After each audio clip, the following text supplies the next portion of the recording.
उलझ रहा है, आपका कोई काम ऐसा है जो बहुत दिन से उलझा हुआ है, चाहे वो कोर्ट कचहरी का हो, चाहे वो किसी से जुड़ा हुआ हो, और वो नहीं हो रहा,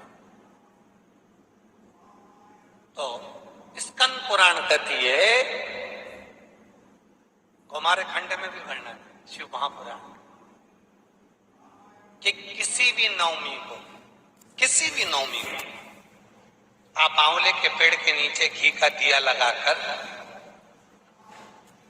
मौली मतलब हाथ में जो नाड़ा बांधते हैं, लच्छा, मौली, लच्छा, नाड़ा, हाथ में बांधने वाला पूजन वाला धागा लाल, घी का दिया लगाकर 5 परिक्रमा आंवले के वृक्ष की कर लीजिए, और परिक्रमा कर धागे को वहीं पर छोड़कर थोड़ा सा धागा और अलग से लेकर किसी टहनी पर उसको कामना कर बांध दीजिए। महाराज 10वीं तिथि को, 9वीं को तो ये करो कि 10वीं को वापस जाकर आंवले के पेड़ के नीचे घी का दिया लगाइए, और जो धागे की आपने टहनी पर जो धागा बांधा है उसको खोल कर लिए, अपने हाथ पर बांधकर उसी धागे को पहनकर अपने काम के लिए निकल जाइए, आपको सफलता प्राप्त हो जाए। स्कंद पुराण में आंवले के वृक्ष का बड़ा महत्व है। वृक्ष में जो गोंद लगती है वो ब्राह्मण हत्या का निश्चय है।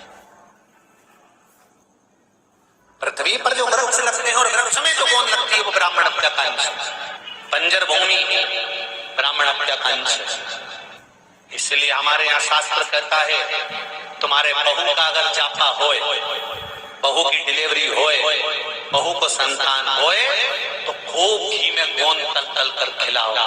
पर जन्माष्टमी, रामनवमी पर भगवान का प्रसाद तैयार करो तो उसमें गोंद मत डालना, क्योंकि उसमें ब्राह्मण हत्या का अंश रहता है। भगवान के प्रसाद में गोंद नहीं आना चाहिए। बीमारी डॉक्टर का पीछे ही नहीं छूट रहा हो तो शिव महापुराण, विष्णु पुराण और स्कंद पुराण में जो पुरुषोत्तम कथाओं का वर्णन किया गया है, एक आटे का दिया, उसमें 4 बत्ती, आटे के दिए में 4 बत्ती रखें, तिल्ली का तेल डाल लें, थोड़ा सा उसमें सरसों का तेल डालें। महाराज घर के बाहर, अर्थात घर के अंदर के बाहर जो चौखट होती, चौखट से थोड़ा सा बाहर, बिल्कुल चौखट पे नहीं बैठना, थोड़ा सा बाहर, 9वीं तिथि के दिन शाम के 6 से 6:30 के बीच में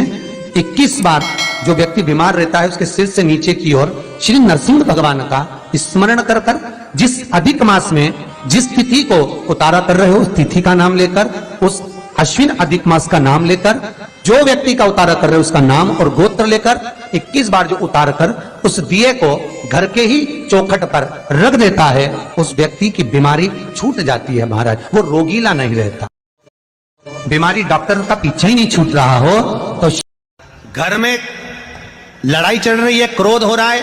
विवाद हो रहा है, आपस में परिवार टूट रहा है, विवाद हो रहा है, पति पत्नी में झगड़ा हो रहा है, अदालत तक बात पहुंच गई, तलाक तक बात पहुंच गई, तो भी अगर एक श्रीफल को लेकर घर में घुमाकर उस पे लच्छा लपेटकर तुमरुका जी का नाम लेकर जिस पति पत्नी में झगड़ा और उसके नाम का मौली घर में, एक बहुत अच्छा समय रात्रि के 9:15 का एक समय होता है। जिस व्यक्ति का रोग, बीमारी समाप्त नहीं हो रही हो, हॉस्पिटल में पड़ा हुआ है, कोई बहुत भारी बीमारी में ग्रसित है,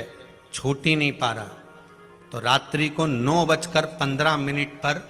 किसी भी दिन शंकर भगवान के शिवलिंग का, जो तुम्हारे घर में शंकर जी विराजमान हो उसका, या शंकर जी के मंदिर में जाकर शंकर जी का